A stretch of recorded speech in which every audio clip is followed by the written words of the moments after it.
Okay, you ready?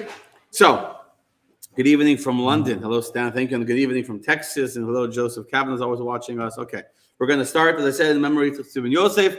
We're going to talk today about the Levites. You heard of them, right? And Reuven, who just walked away, is actually a Levite. He just walked away. So I can say a story about it. The truth is, Robert, can I say, he said the story. He didn't know he was a Levi. What? So the Kohen is higher than the Levi. Yeah, we're not talking about the Kohen tonight. Now we're going to talk about the Levi. Every Jew is high. Every Jew is high. So Reuven, Robert, who's here in the room, actually was coming to Shul for quite a while. Had no idea he was from a family of Levites. Till one day he brought in his ksuba from his your grandfather's ksuba, and then we discovered that you're actually a Levi. So it reminds me of the joke of this person who comes to the rabbi and says, Rabbi, I want to become a Levi. Or we have a Kohen sitting here too. We have a Kohen in the room, we have a Levi in the room. So the rabbi says, I'm sorry, I can't do that. I can't make you a Levi. He says, please, Rabbi, $5,000 donation. $5,000 donation. Rabbi says, listen, I'm sorry. I would love to do it for you, but I can't. Okay, $10,000. So I can't. Finally says $25,000, and I'll make you a donation to the synagogue if you can make me a Levi. So the rabbi says, why do you want so bad to become a Levi? So he says, my father was a Levi, my grandfather was a Levi, Then the rabbi found a loophole for $25,000. He made him a Levi. You got a good deal, Robert. I didn't charge you anything. You didn't. Where's the $25,000? Okay. So good evening, everyone watching from. Hello, Mally, and hello, Dana from Virginia. We are in Coral Springs, Florida, with a beautiful community, the Coral Springs community, and we're going to talk about the Levi and the Levites. There are Kohanim. I'll give you a sneak preview. God willing, next year I probably am going to do a class of contrast. Contrast in the Bible. Could do like the Kohanim, the Kohen versus the Levites. Priests versus Levites. Today we're going to talk only about the Leviim, or the Levites, because this week's Torah reading talks about the unique status, this week and next week, we're going to talk about the unique status of the Leviim, of the Levites in the Jewish people.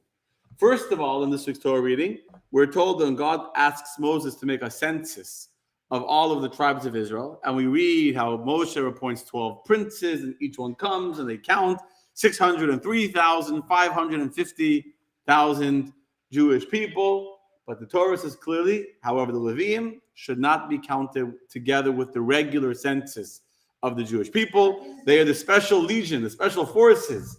Special forces get counted in their own special census.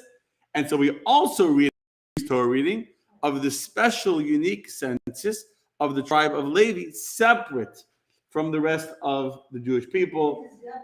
That's what God, it's black and white in this week's Torah reading. It's clear in the Torah reading. God says, and there's no source sheet today just because it's not the point of the class. I don't want to get into the census today. We're not talking about the counting of the Jews or why the Levites were counted separately. They're the special forces of God. Whoever was counted in the first census ended up being affected by the sin of the spies and couldn't enter the land of Israel. The Levites weren't included in that decree. That's another conversation. That's like another conversation. We don't count, but even when they counted, not by counting 1, 2, 3, they counted by half shekels. Every person gave a half shekel, and they counted the coins. But so the Torah tells us that the Levites should be counted in their own unique census, not part of the Jewish people. Then the Torah tells us that they should serve together with the priests. They should serve together, and they were actually situated to be positioned around the actual Mishkan. So if you were to look at a diagram, so to say, of how the camp of Israel was camped, how their tents were, in the very center was the Mishkan. Around the Mishkan, on 4 sides, were the 3 families of the Levites and then the family of the priests. And around them was the 12 tribes. 3 tribes on each side. Yes. Weren't the Kohanim part of the tribe of Levi? The Kohanim are generally speaking part of the tribe of Levi, but they're a unique group unto their own with their own unique job of doing the service in the temple. And that's another conversation, not for tonight. So we have the Levites who are positioned around the camp, to protect the holiness of the Mishkan, and later the Beis HaMikdash. And the Torah tells us that they have the job to help the Kohanim. The Kohanim were in charge of maintaining the sanctity of the temple, to make sure that any Any person who wasn't authorized to enter into the temple in a state of impurity should enter into the temple in a state of impurity. So even though the Kohanim bore the responsibility for that sanctity of the Mishkan, it was primarily given to the Levites to be guards and to protect around the Mishkan, to make sure no one that wasn't supposed to go in entered by mistake, thinking, "Oh, I'll go bring an offering," and they make a mistake. So they were like the border guard or the honor guard positioned around the Mishkan, the tabernacle. Yes. No, it's more of an honor guard. They weren't protecting from robbers. So I use the word honor guard, and I use that word deliberately and on purpose. The guarding of the Levites, and I'm gonna talk about it more in 2 minutes. I'm just trying to give you an overview. But the honor guard of the Levites is exactly that. Any important place has to have a certain sense of prestige and of honor comes from the fact that there's people that are guarding it. You go to Buckingham Palace and you have those guards standing there with those big strimals and those the bayonets or whatever they're wearing and carrying. That's part of the prestige and the honor of Buckingham Palace are the guards that stand and guard in front of Buckingham Palace. And that's part of, you go to any federal building, you have the guards.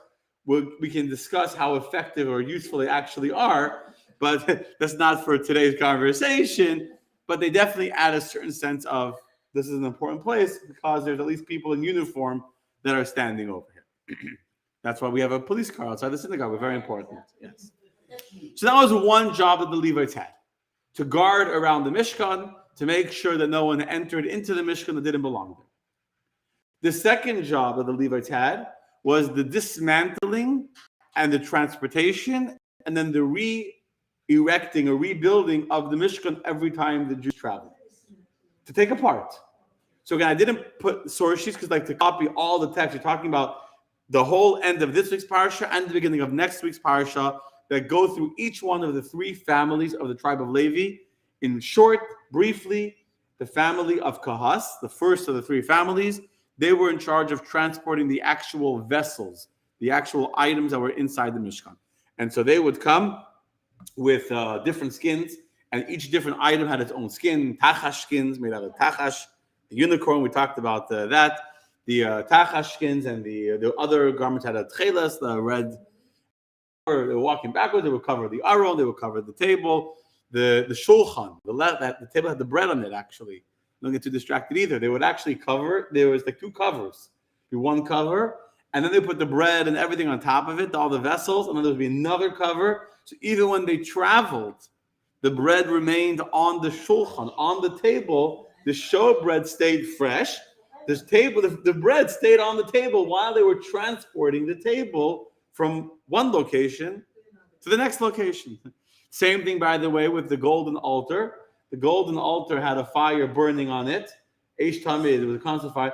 They would put a cover over it, and there was a metal dome or something like that was woven into. It was a tachash cover made out of skin. It was woven. It was cloth, but there was a metal cover that went over where the fire was.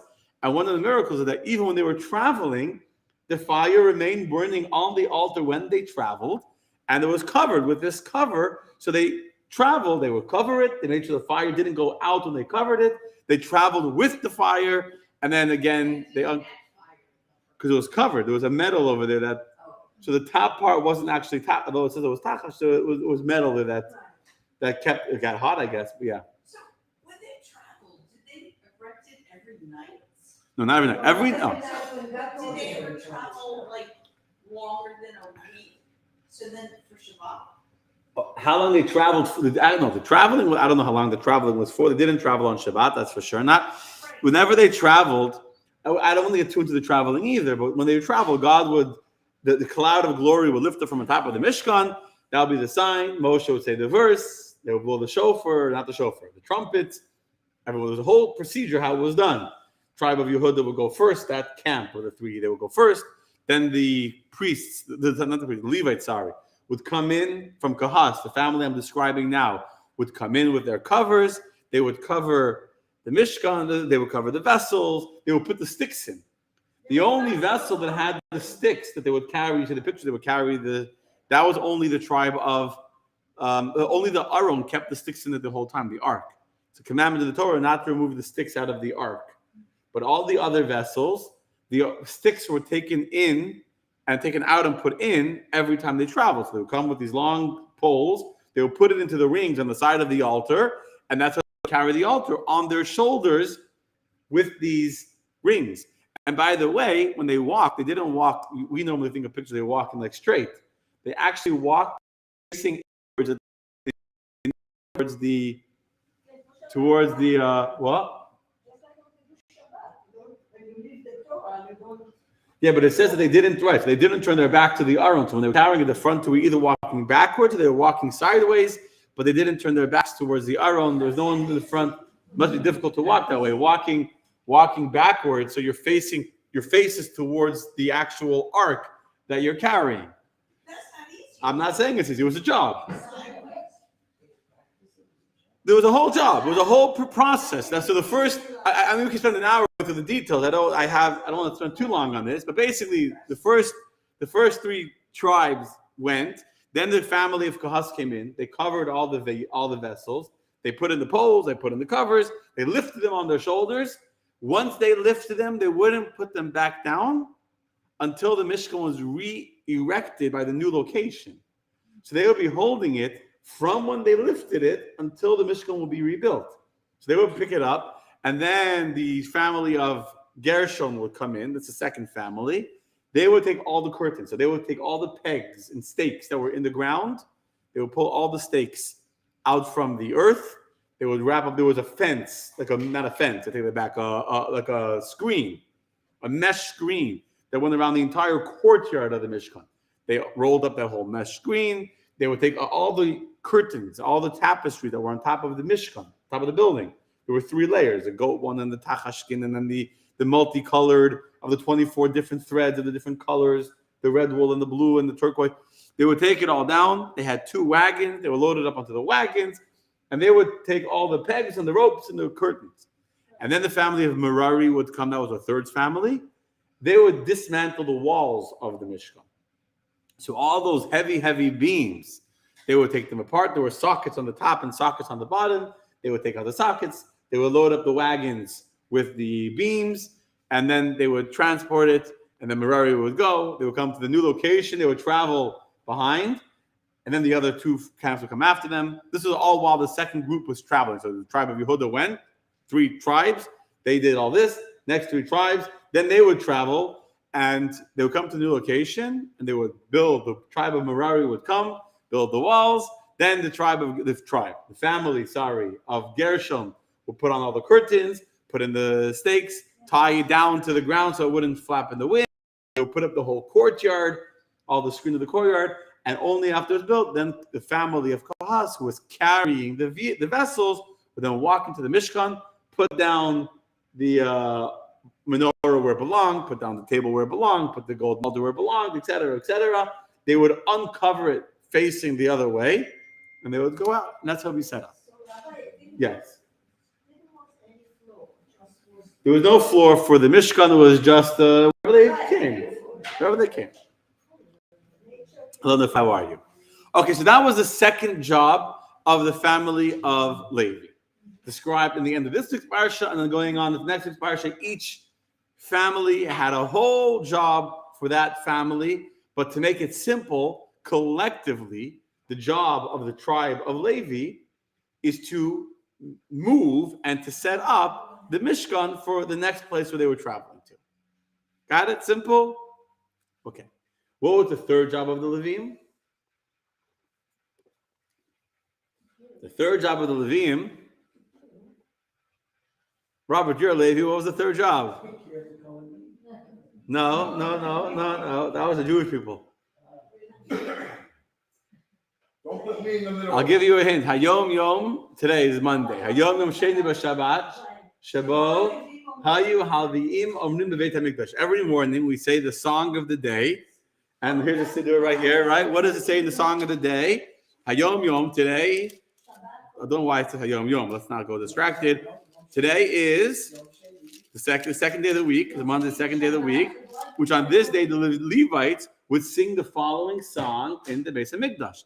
And the Levites actually had a different song that they would sing every single day that they were every single day that they were in the temple. They had a different song that they would sing. Different song. It's in the Hayom Yom, and we say every single morning when we say our morning prayers, we actually read the song that they would sing. That was every day. In addition, they sang the Hallel. They sang. There's many times that the Levites would sing.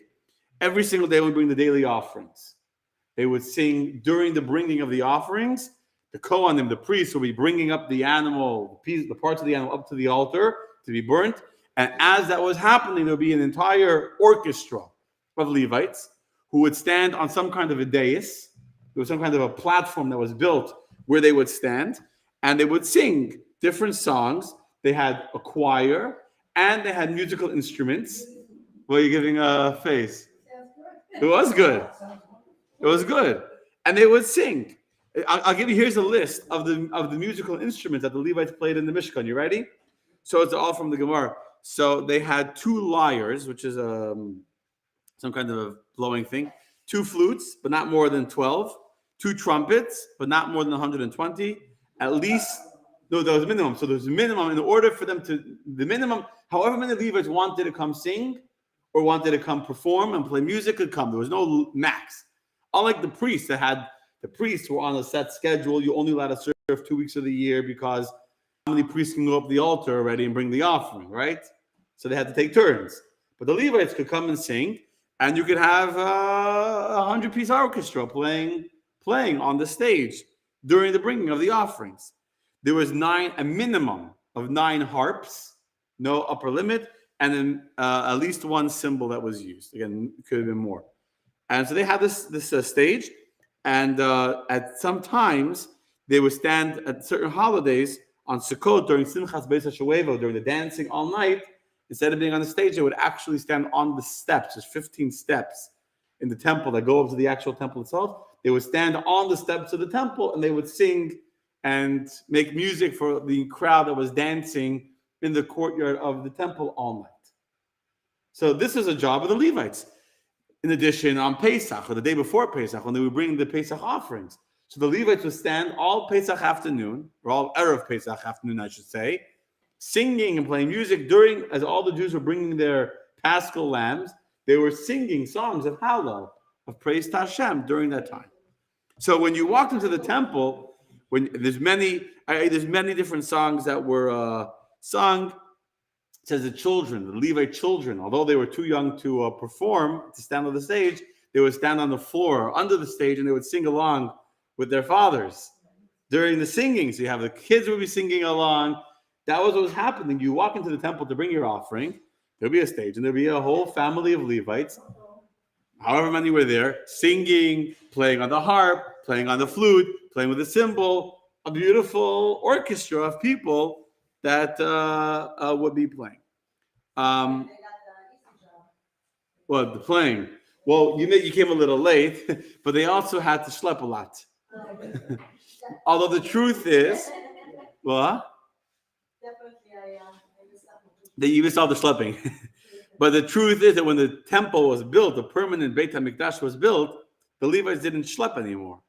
The temple, everything I was describing earlier, everything I described earlier about the taking apart of the Mishkan and moving the Mishkan and resetting it up only happened in the desert.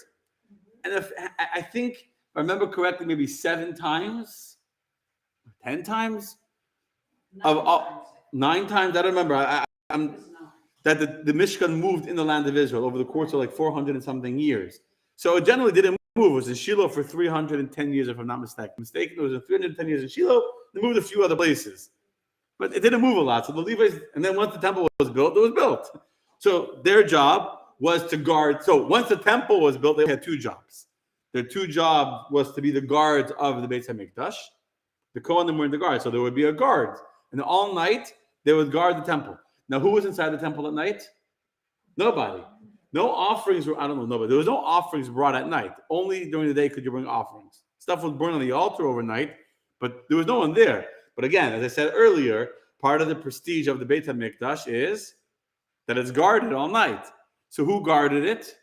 The Levim, the Levites. And during the day too, when you came, there were guards, make sure that you were pure, to guard just to give that honor. So that's one job, is to create that boundary, that separation, that no unauthorized Jew who's in the state of impurity should enter into the Beit HaMikdash impure.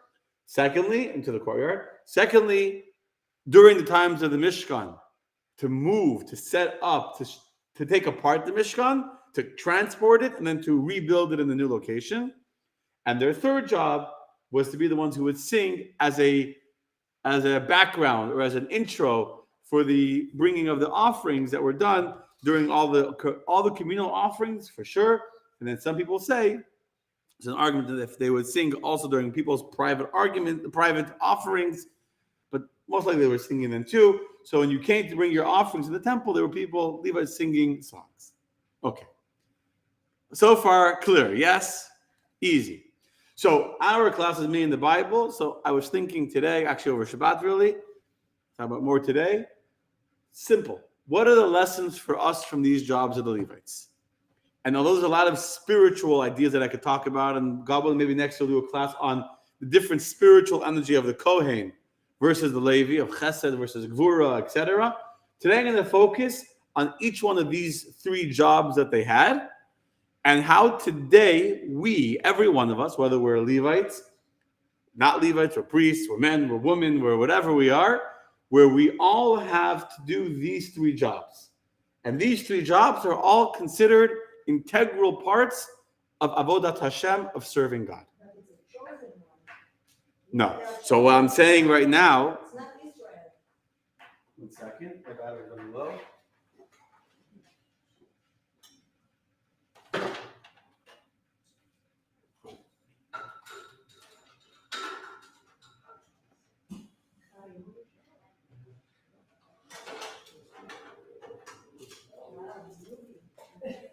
Now moving, the battery's running low. That's why we. Okay, there we go. Now the battery's not running low anymore. You see that? Miracle. Stay connected to the source, and the battery doesn't get low anymore. Okay, so it's not a choice. God chose us. God made the choice. So all of us, every one of us in our lives needs to do each one of these jobs. The transporting of a Mishkan, I'll explain in a second what I mean. The job of guarding and the job of singing. Okay? We all need to do guarding, schlepping, singing. Guarding, schlepping, singing in our lives. And sometimes we think that these jobs, they're not really holy jobs. They're not really part of a divine experience. Have to do it. And here we learn from the Levites that not only is it something we have to do, it's a holy service. It's an avodas hakodesh. It's a holy job to be the ones to guard, to schlep, and to sing as a part of what makes the temple a holy place. Okay, so let's get into it. So I see a question here. What were the women doing? I'm not sure what the question is. What were they doing? They were cooking food. No, they were in the kitchen. I'm saying no, only men Levites served as in the actual temple. The female Levites didn't carry or sing, obviously. Okay, so but any one of us, male or female, has obviously these jobs. So first is the first thing I'm going to do quicker, than I'm going to spend more time talking about music, because I've never done a class, I think, on singing. But so first, guarding. Guarding, the job of the Levites, you have to remember, was not to actually bring in the offerings. They didn't bring the actual korban. They didn't do the actual service. But they created a separation, the distinction between that which was unholy or unauthorized to that which is holy and could be done. Besides for making the right choices and doing the right thing, sometimes we're tempted to do the right thing in the wrong place. The right thing, but in the wrong place. And people say, especially living in America in the year 2023, where anything goes, who cares? I want to do the right thing. It's not like when I get to where a person wants to do the wrong thing and they think that it's okay because they want it. They're going to do the right thing. But it's the wrong place or the wrong time. So the first lesson in life we learn from the Levites is that unless you first create the right boundaries and create the right structure and you have the right framework in place, the right thing in the wrong place or in the wrong time is not the right thing anymore. It's not the right thing anymore. So I'll give you an example. I'll give you a small example. You got one of my kids in school. You want to help your friend, right? Your friend asks you for help. Should you help your friend? Definitely no.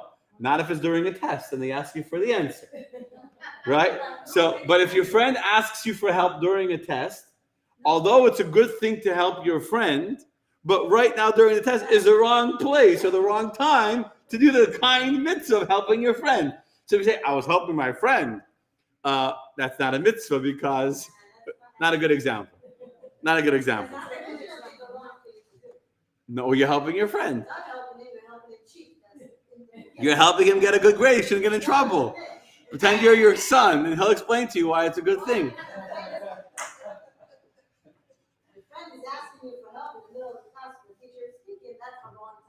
Okay, so an adult, if someone comes in and wants to talk to you about a good thing, about making a brit milah, whatever, right? But it's during the class or during services, so it's a good thing in the wrong time or in the wrong place. If a person wants to pray, I'll give you another example. I'm learning the laws of davening in the daily Rambam. If a person wants to pray, it's good to pray. But if you're in a dirty place, if you're in a bar, if you're in an immodest place, if you're in a place where there's excrement or dirty things there, it's forbidden to pray. So even though prayer is a beautiful thing, but just because it's a beautiful thing doesn't mean you can pray wherever you want. You have to create a clean, focused space for prayer, and then your prayer can be effective and meaningful, yes. I remember having this conversation with you a long time ago. It was in one of these classes. And it was, you said, yeah, people that say they like to talk to God when they're taking a shower. Yes. And how it wasn't appropriate. Absolutely not. I know. That's an excellent example. They're alone, they have time, whatever.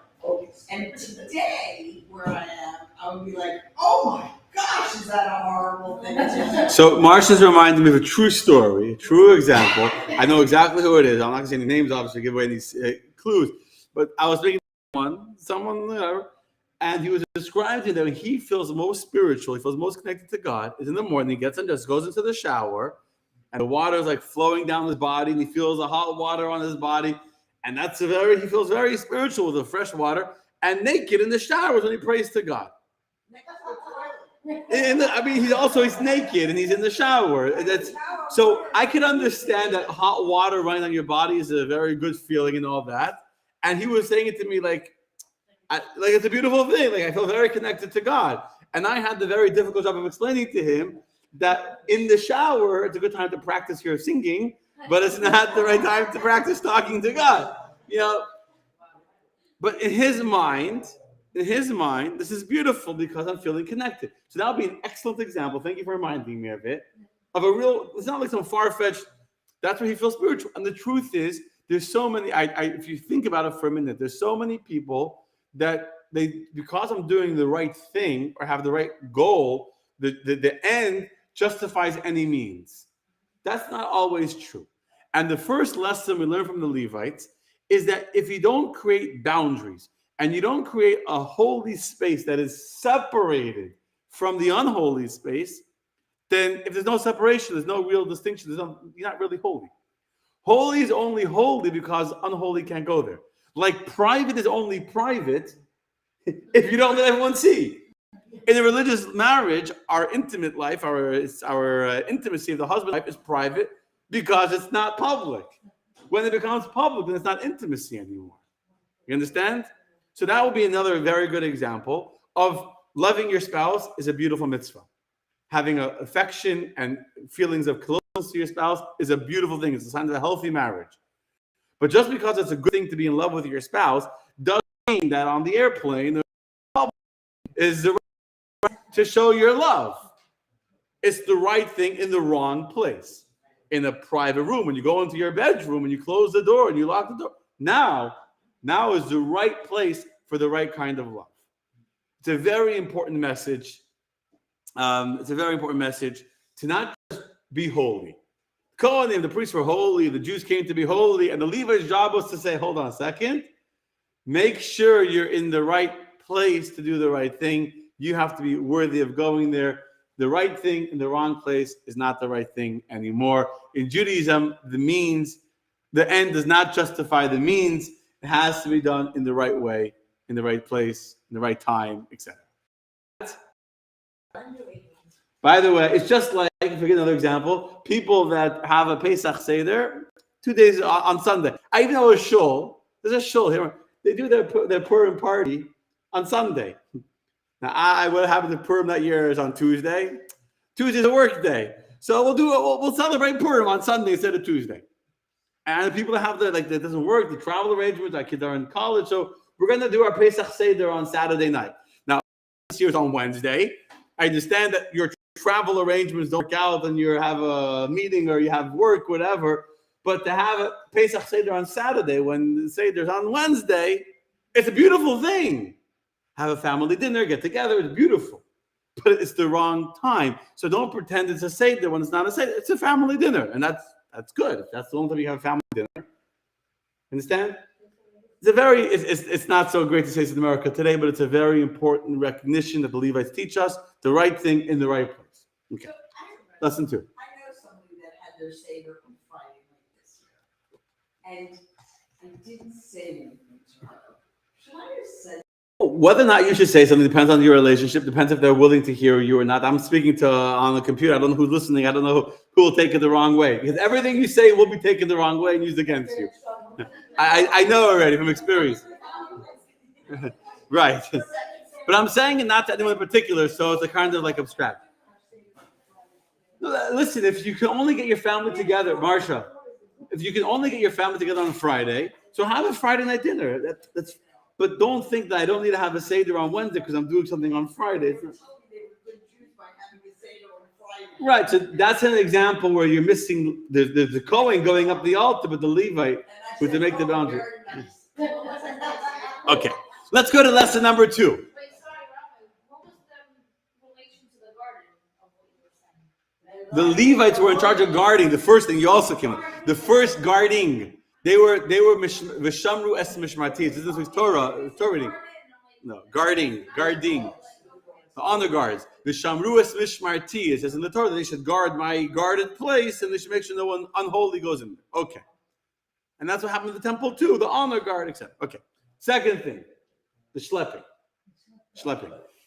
We all know what that is, right? Schlepping, you know? That you know. It's schlepping. So very often, well, not very often, every one of us needs to schlep. Even if you're the rabbi. Being the rabbi means you schlep more, actually, not less. We all schlep. And it's very easy to sometimes get demoralized or dejected by how much of our life is spent on preparing for something else.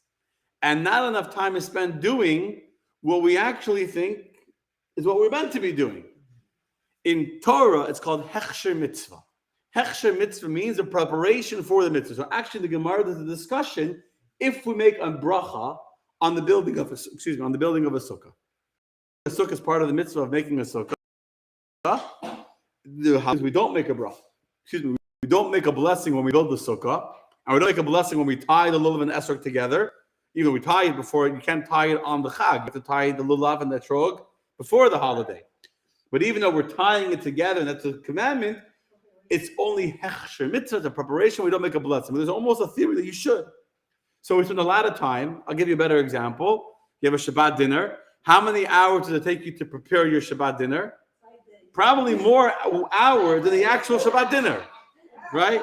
You go shopping, you have to cook, you have to clean. You spend many hours preparing for Shabbat, and then in 2 hours, you have the whole dinner, everyone's ready to go to sleep, and it's over. Yes, that's life, but sometimes we feel like the preparation, it's too much. Like, I have to do it, I get it. Obviously, if you don't cook, you're not going to have food, but sometimes we can become demoralized. I feel that sometimes. You spend a lot of time preparing. You can spend weeks preparing for a chag. Weeks. Especially, again, in the synagogue. And then, like, well, bam, it's over. That's it? Like, so here's a very... What? Of course.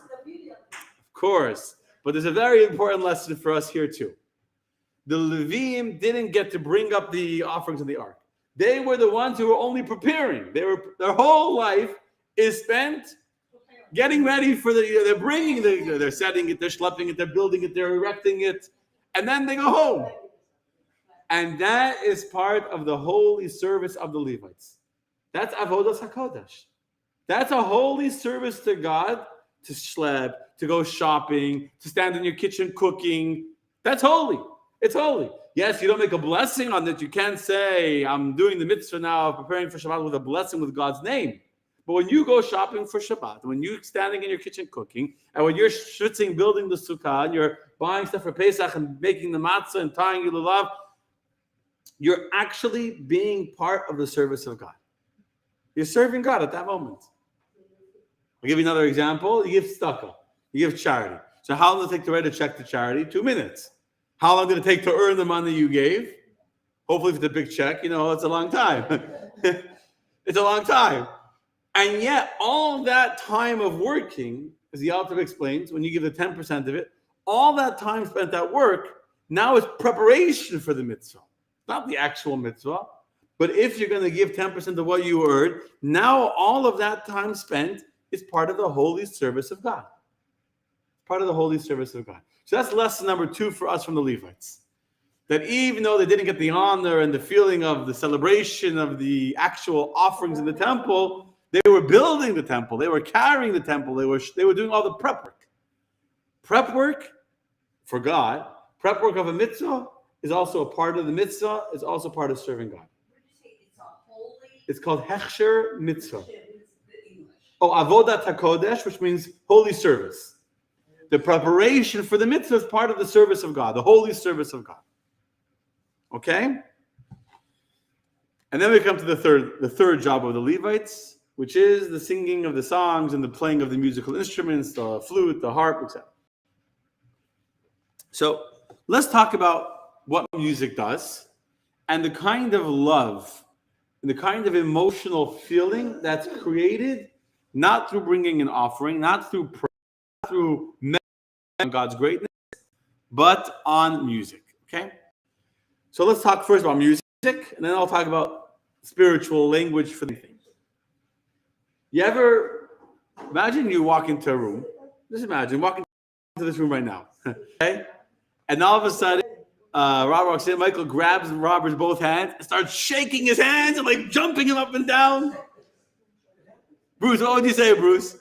What did I say? Starts shaking you and banging you and pulling you. Say you're Meshuggah, right? Let go of me. Those were the words I was going to say. Meshuggah, yeah. Those are the nice words. But now imagine if when you walked in, there was loud music playing and everyone in the room was dancing. If there's music playing, not only is it not crazy, it's totally normal and acceptable and almost expected that you're going to grab the person and start dancing with them and shaking their arms and jumping with them and putting your arm over them. Walk up to a guy in public, just put your arm on their shoulder and call the cops. But if you walk into a wedding, it could be a stranger, it could be someone you've never met before. But when you're all dancing together at a celebration, even though you've never met the person before in your life, music has the power to transcend. That's what I wanted to say. When music is playing, all of our our boxes, our space, not our environment. We all have like a certain measure of like private space of our. There's a word for it. Zone, not zone. There's a word like you're in my space, my personal space. We all have those like borders and like don't get too close to me. You can't just like grab my arm and start shaking my arm around without me punching you in the face.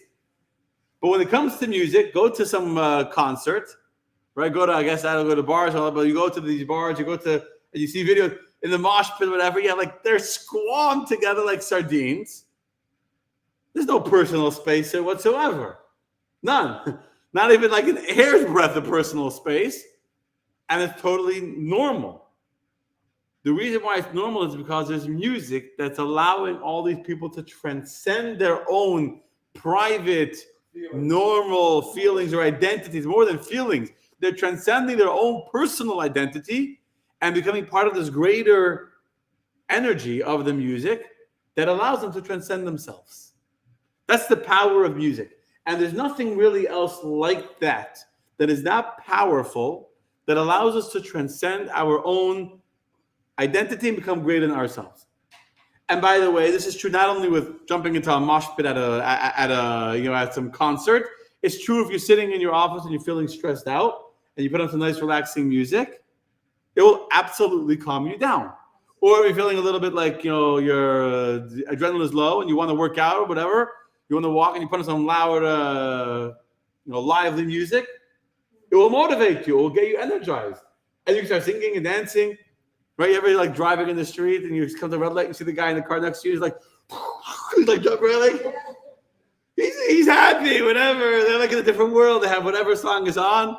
They don't even care. They're by a red light. They're banging on their steering wheel and they're jumping in the seat and they're like the whole car is shaking and they're. It happened to me on Tuesday. It happens all the time. No, but it happened to me on Tuesday. I went to a concert. Concert. Yeah. And it brought back a lot of old Good. memories. Good. So the point is that music takes us out of our current mood, takes us out of our own private little zone, if you want to call it a zone, out of a little bubble.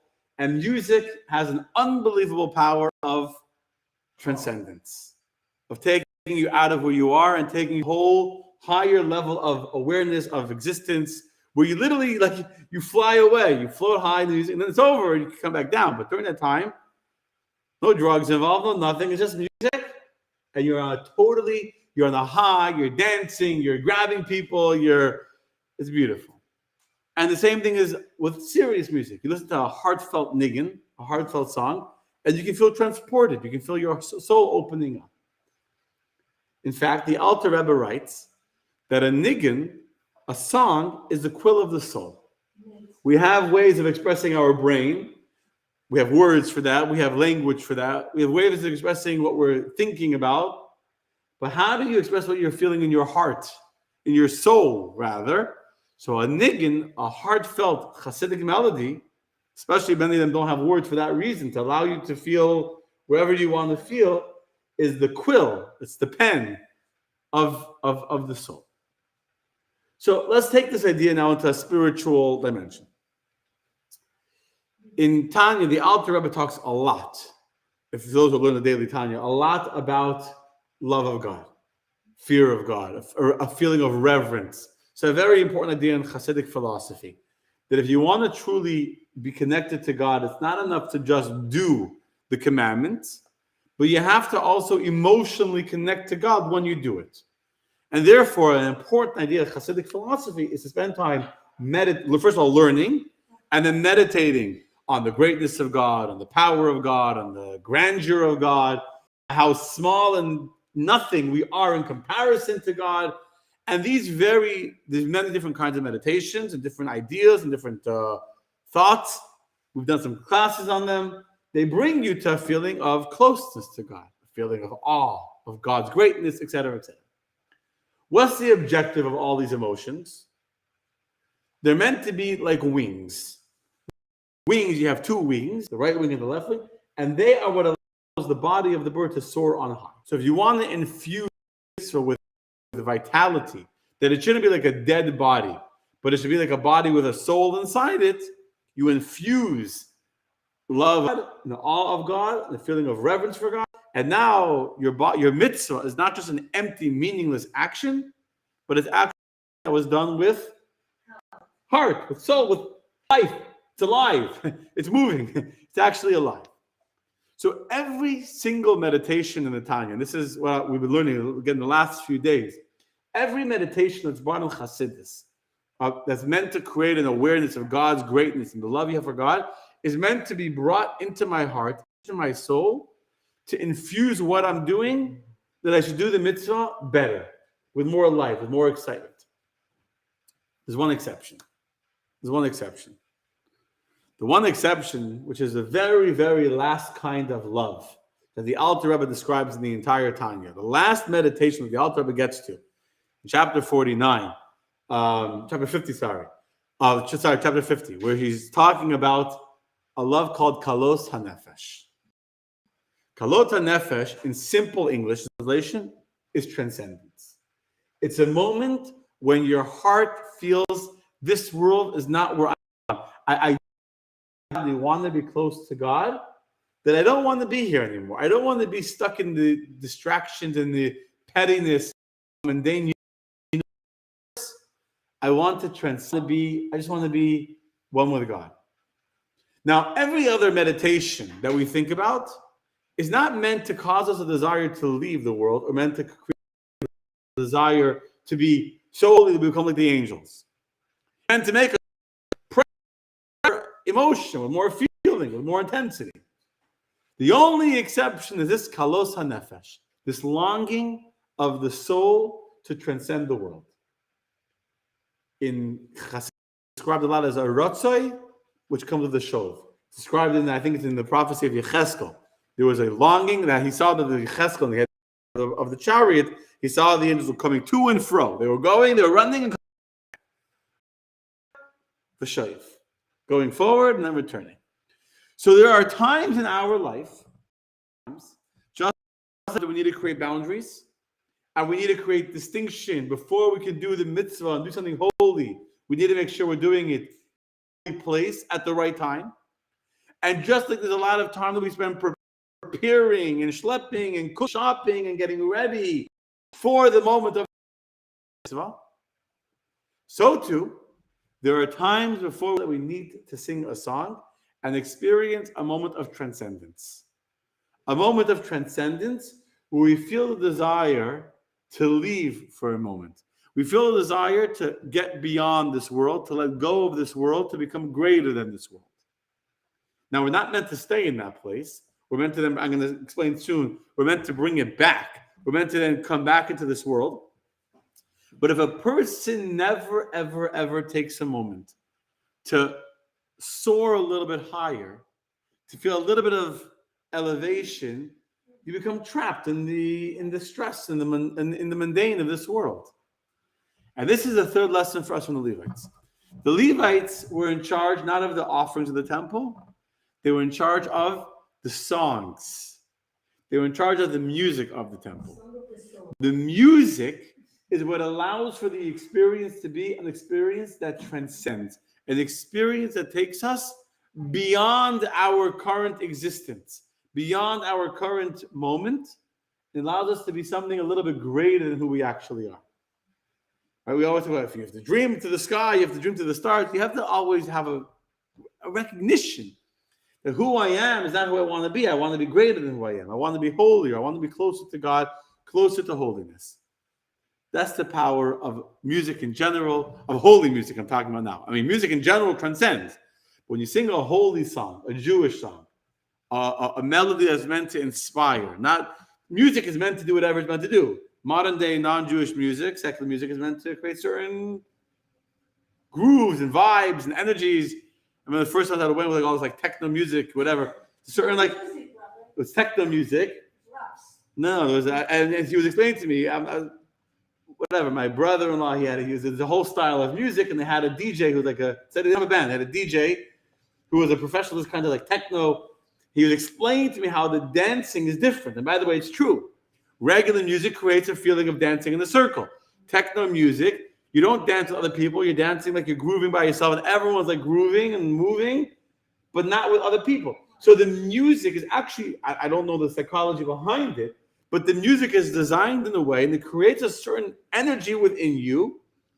I was trying to explain to him that I don't think it's a good thing. A music that makes you want to be by yourself and not with other people, but whatever. That's not my place to get into. And I'm not an expert on techno music. But I experienced it, so I'm talking to you now from experience. The whole wedding, everyone's like, it was very lively. It was very lively. I'm not going to tell you that it was a boring, it was a happening wedding. Very happening. Very happening. So much so the building was shaking. I went down to my, whatever.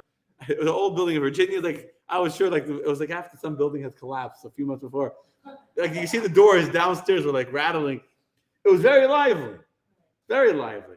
But it created a different kind of energy. It was not the typical Hasidic dancing in circles. It was much more of a, on your own, and you're doing your moves and you're shaking your body. It's very different.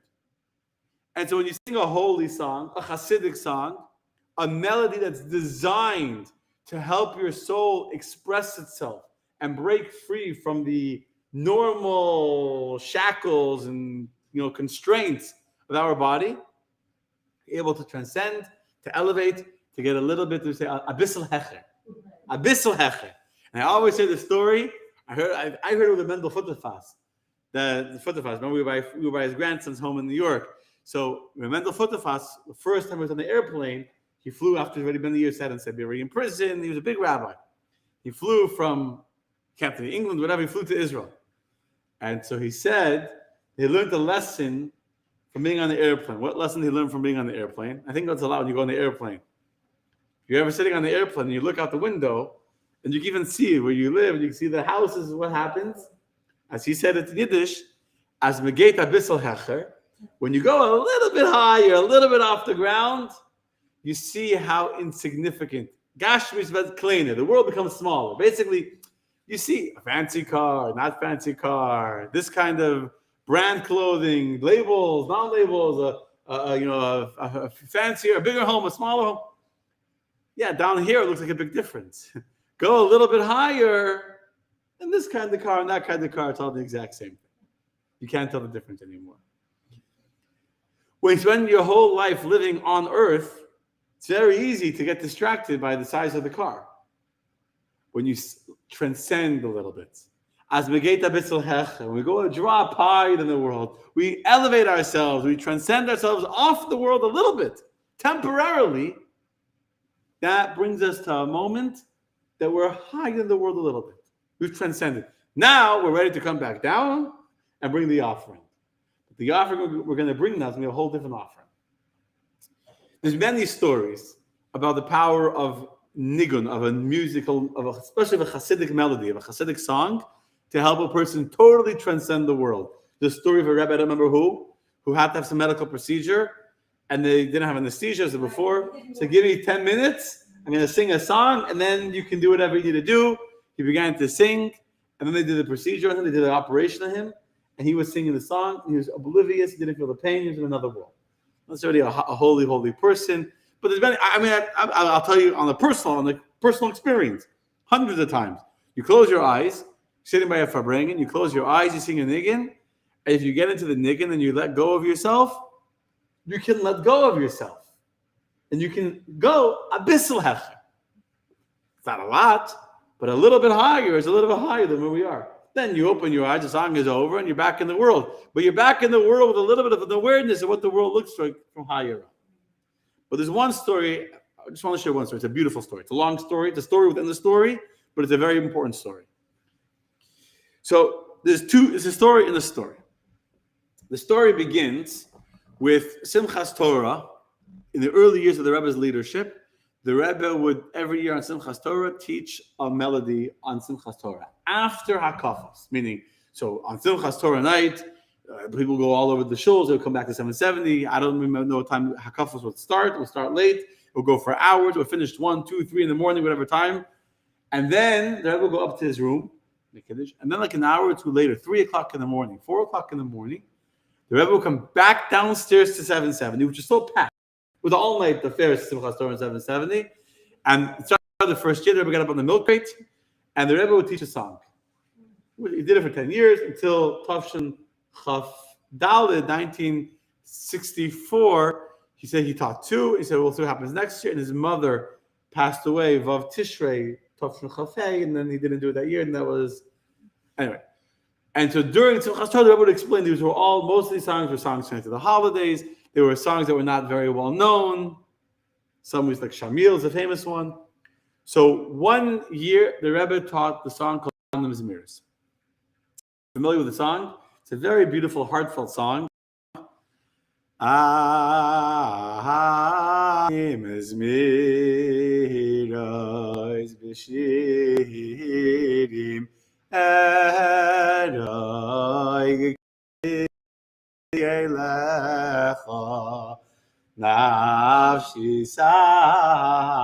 Basically, my soul is like a deer. It's yearning, just like a deer, like running, and so to my soul is yearning after God. Anyway, it's a beautiful. I'll sing it again in the class. I'll sing the song. He sang the song. It's a very, very heartfelt song. It's a very heartfelt song. I mean, especially the high part. Nafshi chamda b'tzel yadecha. My heart is yearning to be in the shadow of your hand to know, Ladas, all the secrets of God's existence, etc. So when the Rebbe taught the song at night. Next day by the Farbrengen on Simchas Torah, the Rebbe said the story behind the song. What's the story behind the song? And one year there was a shul somewhere in the shtetl, and a Jew showed up to shul, and nobody knew who this Jew was. But he came and he was davening Yom Kippur, and he was davening in shul, wrapped in davening. And the whole entire Yom Kippur, this Jew didn't leave the shul. The whole night after Kol Nidre, he stayed in the shul, he davened, he prayed, wrapped his house, singing and davened the whole night. He was oblivious to what was happening in the shul around him. It was another world. He had such a powerful experience this Jew had on Yom Kippur. He felt so connected to God that Yom Kippur came Matzah Yom Kippur. After Ne'ilah, after we finish the final prayers of Yom Kippur, we close the ark, and everyone runs home. Gotta have your bagels and cream cheese. I don't know if in Russia they had bagels and cream cheese. They had herring and I don't know what they had, or whatever. They had herring and whatever. But they ran home. So the Gabbai wanted to leave, locked the doors. They didn't have a big breakfast in shul, right? Not only they didn't have Marsha back then. There was no big breakfast in shul. So everyone left shul to go to their families and eat. So the Gabbai also wanted to go. There's one who's still there davening. So he locked the door. He said, whatever, lock the door on your way out. The next morning, when they came to shul in the morning for davening in the morning, this Jew that had been standing there the night before was still standing in the shul from Yom Kippur, still wearing his kittel, still wearing his clothing from Yom Kippur.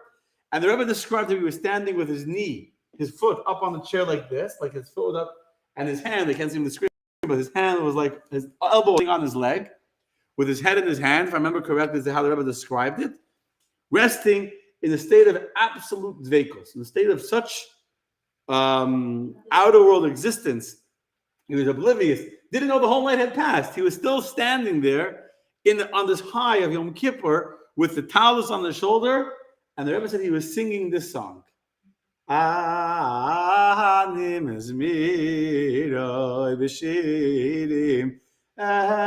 was singing this song all night. The whole Matzah Yom Kippur, the whole night after Yom Kippur, he didn't go home to eat. No one knew who this guy was.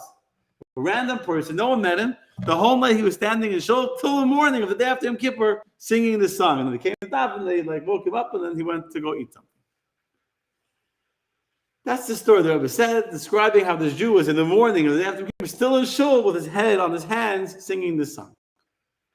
So rumors started to go around 770 that the story that the Rebbe had said, the Rebbe didn't say who the story was with the Rebbe himself. The Rebbe was basically saying a story. He wasn't going to say, I was standing the whole night after Yom Kippur singing this song. He wasn't going to say that, obviously. But the rumor started that the Rebbe was obviously referring to himself a story. So after the holiday of Tishrei, the whole season, there was a person in New York. His name was Reuven Dunin.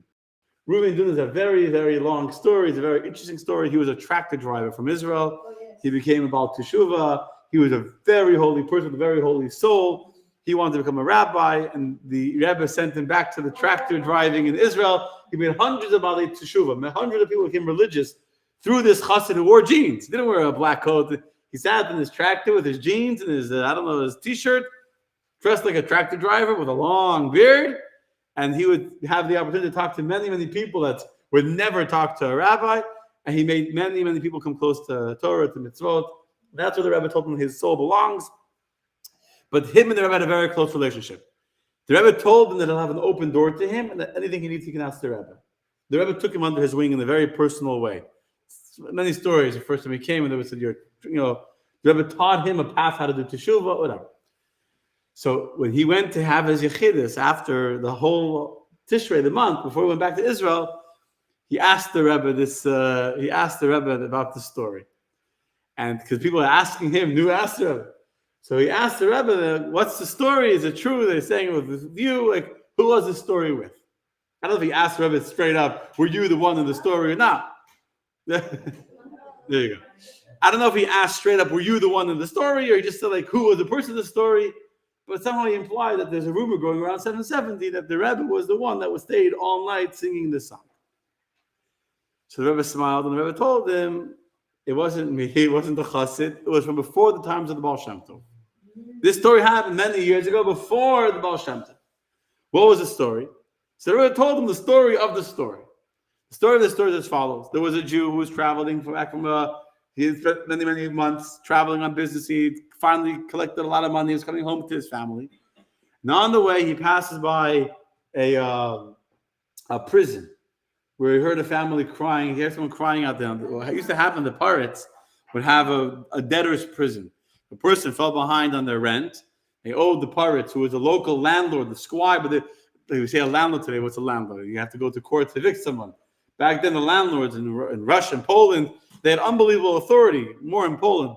They could do whatever they wanted. They owned the land and the people on their land. So there was a Jew, there's many stories of Jews that fell behind, had hard times. They fell behind on their rent.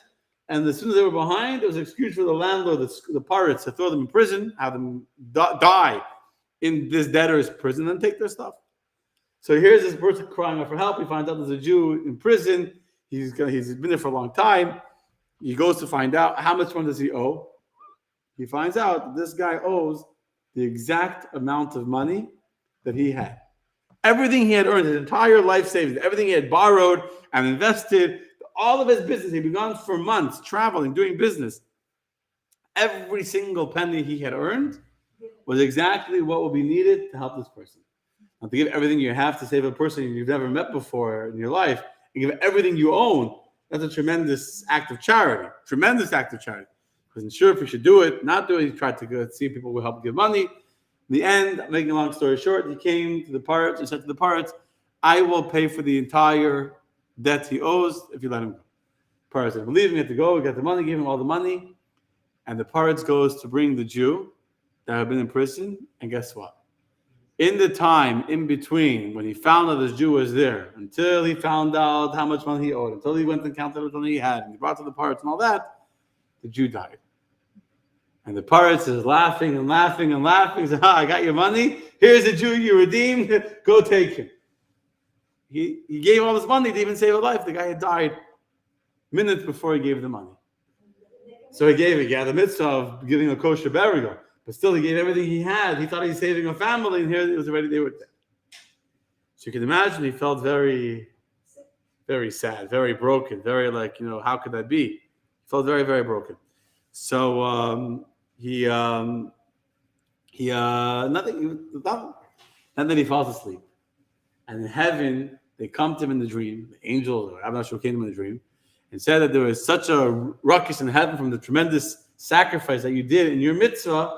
It was decided to deserve a special reward. So you can choose what you want your reward to be. Either you can be blessed with tremendous riches, as you gave all your money to save this person, you'll be blessed to become very, very wealthy. Or you can have a me'ein olam haba in your lifetime. Me'ein olam haba means a taste of the world to come while still living in this world. So you get a taste in heaven. You do such a big mitzvah, you get a tremendous olam haba. So either will give you, besides to the olam haba, the world to come that you're going to receive for your mitzvah, you'll also get paid back for the money you spent with tremendous riches. You get your money back plus. Or we'll give you a taste of what you acquired with your mitzvah. You get a taste of it in this world. So the Jew chose not the money. He chose to have a taste of the next world while still in this world. And that year on Yom Kippur, he was able to taste Gan Eden. He was able to taste what paradise is like the whole Yom Kippur, and had such an impact on him that after Yom Kippur was over, he couldn't bring himself to go home. The whole night he was standing and singing this song, still on the high from that experience of Gan Eden while still in this world. And the Rebbe said to him, and that's why it was before the Baal Shem Tov, because if it would have been after the Baal Shem Tov, he would have realized that if he would take the money, how much more Olam Haba he could create, how much he could do with the money than just from experiencing the spiritual bliss of Olam Haba. So why am I sharing this story? Besides that it's a beautiful story, it's a very interesting story. Besides the power of the song, this guy was singing a whole night, Matzah Yom Kippur, Anam Zmiras. He was in another state where he was oblivious to the world, oblivious to time, oblivious to the fact that he'd been fasting for 24 or 25 hours. We have to transcend, but then we have to remember to bring that transcendence back into the world. Meaning you fly up, when you go on the airplane, you go a little bit higher. You don't go on the airplane just for the sake of going on the airplane. You want to go somewhere. You have to come back down afterwards. just fly away and fly away and fly away, eventually you're going to pop. You have to come back down. So there has to be a ratzai. There has to be a desire, a longing for God. Even a longing, as the Alter Rebbe describes in chapter 50, Tanya, we just learned a few days ago, where my soul is breaking out of my body. My soul feels like it needs to escape the pettiness, the mundane narishkeit, the foolishness, the emptiness, the vanity of the physical empty world in which we live. Then we have to do the proper service afterwards. But the lesson for me from the Levites, besides for not to do the right thing in the wrong place, and besides for not getting distressed or getting dejected by all the prep work and all the schlepping that was required to make a mitzvah happen, realizing that the prep work of a mitzvah is part of serving God, is to every now and then to use the power of holy music, of Hasidic music, of righteous music, music that's designed to inspire, to lift me, to elevate me, to allow myself to transcend a little bit, to become a bissel hecher, a little bit higher, and through that, to live a more holy spiritual existence. Got it? Okay, yes. Now we'll sing the song. First we'll sing the song, and we'll take questions. Yeah? It's in the siddur. Anyway. Ahanim ezmeiros b'shirim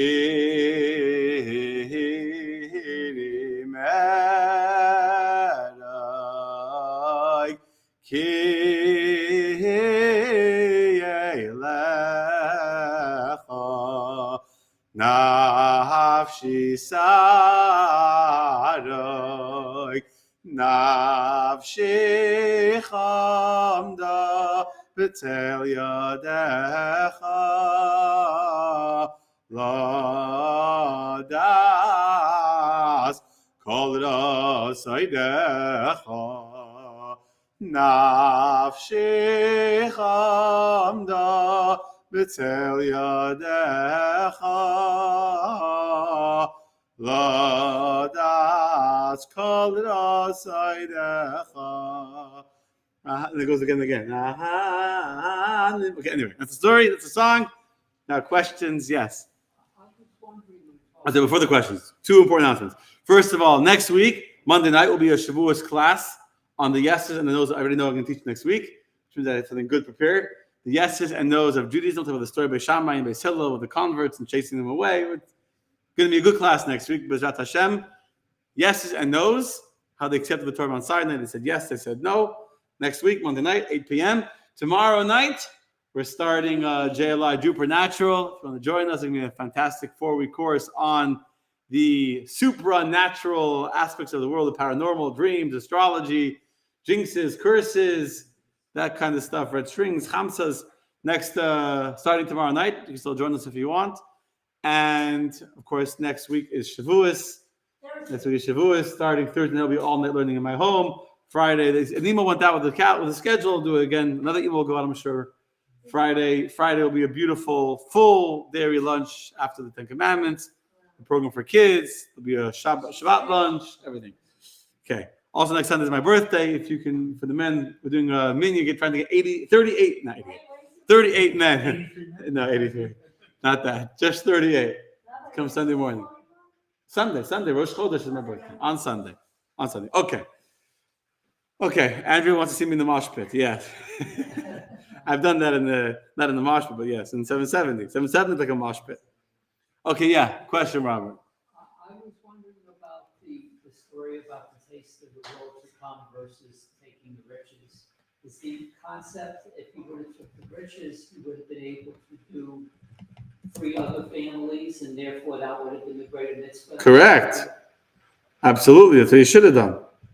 That's exactly what he should have done. He should have realized that when you do a mitzvah, you're getting the essence of God. I'm going to get the whole Hasidic explanation now. Thank you, Shira. But thank you, Luis. But when you do a mitzvah, you connect not to the revelation of God's energy as it's understandable and comprehensible in Gan Eden. When you do a mitzvah, you're connecting to God Himself, the essence of God. So the power of the money, what it could have accomplished from, is far, far greater than what he accomplished with the feeling good of that transcendence that he experienced on Yom Kippur. And it seemed like it was out of his character being that he gave his whole life savings to save a family, it seemed like it was out of his character to take a taste of the world to come. So I was just wondering about that too. That could be out of his character. I'm saying if you have a chance to taste the world to come, sounds tempting. Yeah, but he gave up his life savings to help the family. That's the opposite of that. That was the choice he made. He That was a wanted choice. to be- More holy, altruistic, correct. He just given up all of his money. Obviously, as a person that wasn't so money hungry if you give away all your money, right? And so he was obviously, I'm going to agree with Marsha.